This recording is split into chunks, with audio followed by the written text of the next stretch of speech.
Good evening, students. Welcome back to 7th Standard Social online class. Students, we are studying History Unit 1, Vijayanagar and Bahmani Kingdom. In our last class, we have learned about the introduction part and the Vijayanagar Empire. This Vijayanagar Empire was founded by Harihara and Bukka. They were the two brothers. They founded the Vijayanagar Empire. The meaning of Vijayanagar is city of victory. And this Vijayanagar Empire was ruled by four dynasties. They were Sangama dynasty, Saluva dynasty, Tuluva dynasty and Aravida dynasty. You see this one, this is Harihara and Bukka. They founded the Vijayanagar Empire. The most important ruler of this dynasty was Krishnadevaraya. He belonged to Tuluva dynasty.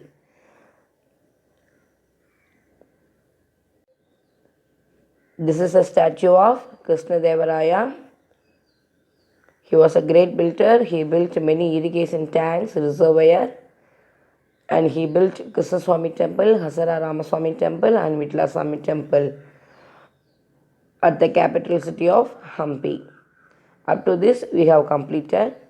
Today we are going to see about the pattern of literature, art and architecture of Vijayanagar Empire. Krishnadevaraya patronized art and literature. 8 eminent luminaries in literature were known as Ashtadikkajas. You know this one? Ashta means 8. The Kajas means ministers. So there were 8 ministers in the court of Krishnadevaraya. Among them, Allasani Bedana was the greatest of them all. Another notable figure was, that is the great Chenali Raman. Allasami Bedana, he was in the court of Krishnadevaraya. At the same time, Tenali Raman also was in the court. Now we will see the Battle of Talaikota, important turning point in the history of Vijayanagar Empire and the decline of Vijayanagar. Krishnadevaraya was succeeded by his younger brother Achyuta Devaraya. After the uneventful reign of Achyuta Devaraya and his successor Venkada I, Sadasiva Raya, he was a minor. He became the next king of Vijayanagar Empire. Due to his minor, one regent means the guardian, Ramaraya, he was an able general of the Vijayanagar kingdom. He continued as a de facto ruler, that is a real ruler, even after Sadasiva Raya attained the age for becoming the king. He relegated Sadasiva Raya to a nominal king, but real power is that was in the hands of the Sadasiva Raya.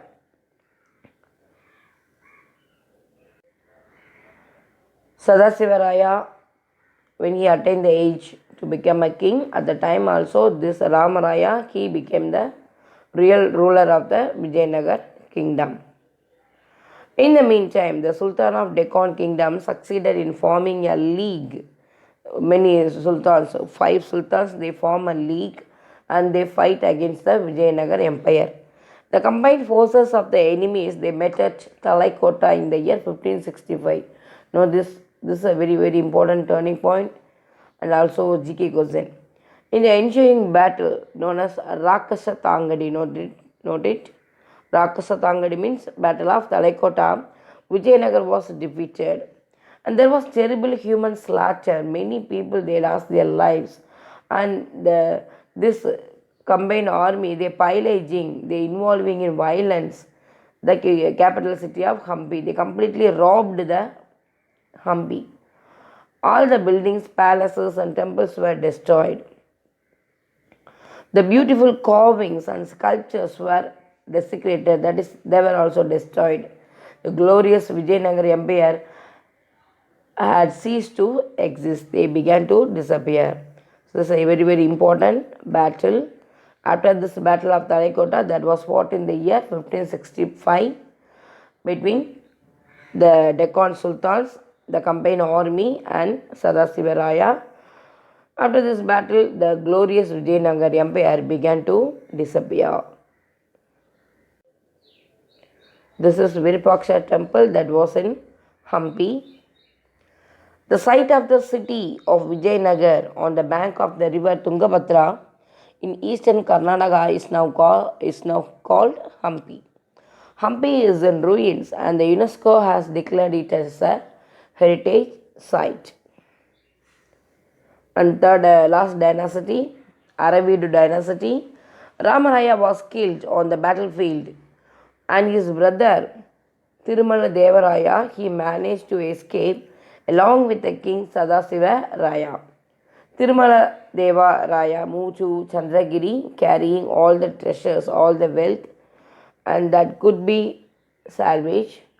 There he began the rule of Aravidu dynasty. It was a small dynasty and last dynasty of Vijayanagar Empire. The Aravidu dynasty built a new capital at Penugoda and kept the empire intact for a time. Internal problems, dissensions, internal disputes, and the invasion of the sultans of Bijapur, Golconda, however, led to the final collapse of the empire about 1646. Now we will see the Vijayanagar administration. First, we will see the state. Kingship was hereditary. Hereditary means traditional. If the king died, after him, his son became the next king. This is we call hereditary. Hereditary based on the principle of primogeniture. Primogeniture means if the king had 2 or 3 sons, the first son has the power to become a next king. This is we call primogeniture. But in some instances, the reigning rulers, in order to ensure peaceful succession, nominated their successors. In some cases, the king nominated his son to become a successor. In some time, there was a capture of power also there. That we call usurpation. Saluva Narasimha usurped the throne. He captured the power. Saluva Narasimha, he captured. And it led to the replacement of Sangama dynasty with the Saluva dynasty. The practice of appointing a regent. If the king was a minor, when he attained the age of a mature state, the dynasty was ruled by a guardian. The guardian was called as a regent to look after the administration when the minor succeeded the throne. That was also prevalent. Now we will see the structure of the governance. The total empire was divided into different mandalams. Mandalams means provinces. And provinces again divided into nadus. Nadus means district. Each nadu again divided into stalas, that is taluk. And finally each taluk was divided into gramas. Each province was administered by a governor called Mandaleswara. Each mandalam was ruled by or administered by a governor. He was called as Mandaleswara. The lowest unit of the administration was the village. Each village had a Grama Sabha. Gauda, village headman, note this one, Gauda, village headman. He looked after the affairs of the village. The army consists of the infantry, cavalry and elephantry corps. The army was modernized and Vijayanagar army began using firearms. The combination of firearm and cavalry made them one of the most feared armies in India. Note this one, cavalry, it's a horse army. And along with them, the Vijayanagar army, they had firearms. Now we will see their economic condition. The Vijayanagar empire was one of the richest states then known to the world. Several foreign travelers who visited the empire during the 15th and 16th centuries. They left behind the glowing accounts of its splendor and wealth. The emperors issued a large number of gold coins called Varahas. Note this one.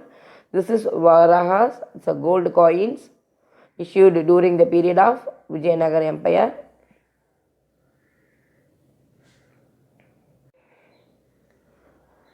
Then agriculture, it was a policy of its rulers to encourage agriculture in different parts of the empire by following a wise irrigation policy.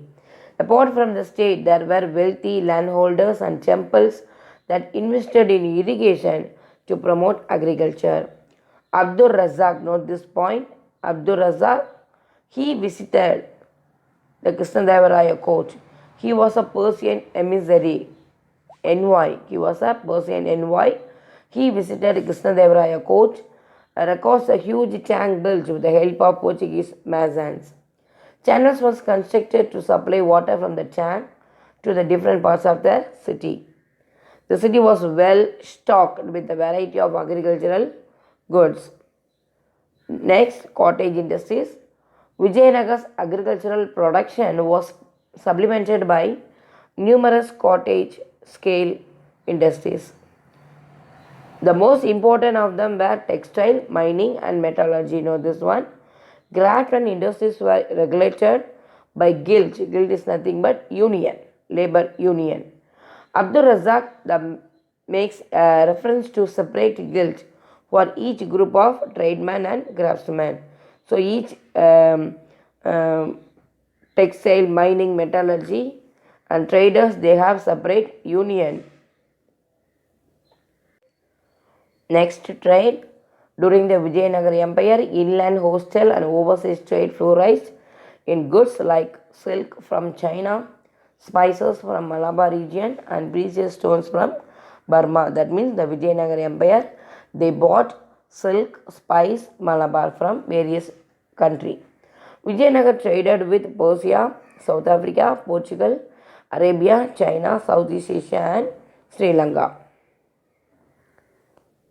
Now we will see their contribution to literature, art, and architecture. Under the patronage of Vijayanagar rulers, religious as well as secular books were written in different languages. Secular means they give importance to all religion and all language. Sanskrit, Telugu, Kannada, and Tamil. Krishnadevaraya personally wrote Amuktya Malyada. It's an important GK question. Not this one. Krishnadevaraya, he wrote one book in Telugu language, Amukta Malyada, and also in Sanskrit drama Jambavati Kalyanam. These two works were written by Krishnadevaraya. And the famous Tenali Ramakrishnan, he also wrote Pandurangama Mahatyam. Panduranga Mahatyam, that was written by Tenali Ramakrishnan. Scholars like Srinatha, Bodhana, Jakama, and Dukana translated Sanskrit and Prakritic works into Telugu. Amukta Malyada is considered a masterpiece in Telugu literature. It relates the story of the daughter of Periyalvar, Goda Devi, that is Andal. So Amukta Malyada is fully describes about the daughter of Periyalvar, Andal, who used to wear the garland intended for Lord Ranganatha before they were offered to the deity, and hence the name Amukta Malyada, who wears and gives away garland. Then contribution to architecture. The temple building activity of the Vijayanagar rulers produced a new style called Vijayanagar style. The prominence of pillars and piers in large numbers and the manners in which there were sculptures or hallmarks of the Vijayanagar style. Horse was the most common animal. Note this one, it will come for one mark. Horse was the most common animal to be depicted on the pillars.